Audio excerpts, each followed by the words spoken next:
নমস্কাৰ আজি সপ্তম শ্ৰেণীৰ চতুৰ্থ একক মূল্যাংকনত আহিব লগা ধাতুৰূপ আৰু শব্দৰূপসমূহ দিয়া হৈছে কেনেধৰণে পঢ়ে সেইটো চাবা আৰু লগতে ধাতুৰূপ শব্দৰূপ কেইখন কণ্ঠস্থ কৰিবা প্ৰথমতেই আমি শব্দৰূপ দেখুৱাইছোঁ শব্দৰূপ ইয়দ পুলিংগ তিনিটা লিংগতে যেহেতু দিয়া হৈছে ইয়া যৌজে জম যৌজান ইয়েন ইয়াভ্যাম জৈহ যস্মৈ ইয়াভ্যাম জৈভ্য যস্মাৎ ইয়াভ্যাম জৈভ্য জৈশ্য জয়ু জেচাম জস্মিন জয়ু ইয়েছুহু আমি কাষত থকা বিভক্তিসমূহৰ নাম আৰু ওপৰত বচনসমূহ এইখিনি মনত ৰাখি ল'ব লাগে পঢ়োঁতে সেইখিনি আমি তেনেধৰণে নপঢ়িলেও হয় তেতিয়া মনত ৰাখি গ'লে হ'ব তাৰপিছত আমি স্ত্ৰীলিংগলৈ আহিম স্ত্ৰীলিংগত কেনেধৰণে গোৱা হৈছে যা য়ে ইয়া ইয়াম য়ে ইয়া ইয়া ইয়াভ্যাম ইয়াভি ইয়াস্মৈ ইয়াভ্যাম ইয়াভ্যঃ ঐশ্যা ইয়াভ্যাম ইয়াভ্যঃ ঐশ্যা ইয়য়ু ইয়াচাম ঐশ্যাম ইয়য়ু ইয়াছুহু তাৰপিছতে আহিলে ক্লিবলিংগৰ ক্ষেত্ৰত দেখুওৱা হৈছে যে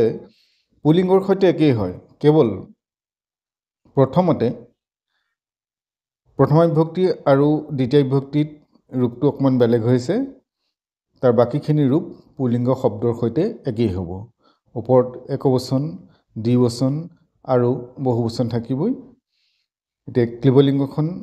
চোৱা তেনেধৰণে আছে কেনেকৈ ইয়ত ইয়ে ইয়ানি তাৰমানে প্ৰথমা আৰু দ্বিতীয় বিভক্তি বেলেগ ৰূপত দিয়া হৈছে সেইকাৰণে কোৱা হৈছে অন্য বিভক্তি পুলিংগ ৰূপম অন্য কেইটা বিভক্তিত পুলিংগ শব্দত যেনেধৰণে হৈছে তেনেধৰণে হ'ব তাৰপিছতে আহিলোঁ আমি ধাতুৰূপলৈ ধাতুৰূপ দিয়া হৈছে অচ ধাতু প্ৰথমতে অচ ধাতুৰ লতৰ ভাগটো অস্তি স্তহ সন্তি অস্মি সহ স অস্মি স্বহ স্মহ ওপৰত তেনেকৈ প্ৰথম পুৰুষ মধ্যম পুৰুষ উত্তম পুৰুষ কাষত আছিল তেনেধৰণে বচনকেইটা লোটত আছে অস্তু স্তাম সন্তু এধি স্তম স্ত অসানি অসাৱ অসাম ইয়াৰ পিছতে আহিব লং আচিত আস্তাম আসন আছিহি আস্তম আস্ত আসম আসবহ আসমহ এনেধৰণে হ'ল তাৰপিছতে আহিলে বিধিলিঙত কেনেধৰণে দিয়া আছে চোৱা এতিয়া ইয়াত ইয়াতম ইউচ ইয়া ইয়াতম ইয়াত ইয়াম ইয়াবহ ইয়ামহ ঠিক তেনেধৰণে আমি ইয়াত প্ৰথম পুৰুষ মধ্যম পুৰুষ উত্তম পুৰুষ ভাগে মুখস্থ কৰিব পাৰোঁ বা বচন অনুসৰিও আমি মুখস্থ কৰিব পাৰোঁ তাৰপিছতে আহিলে লিটতো ভৱিষ্যতি ভৱিষ্যতঃ ভৱিষ্যন্তি ভৱিষ্যসি ভৱিষ্যতঃ ভৱিষ্যতঃ ভৱিষ্যামি ভৱিষ্যাবহ ভৱিষ্যামহ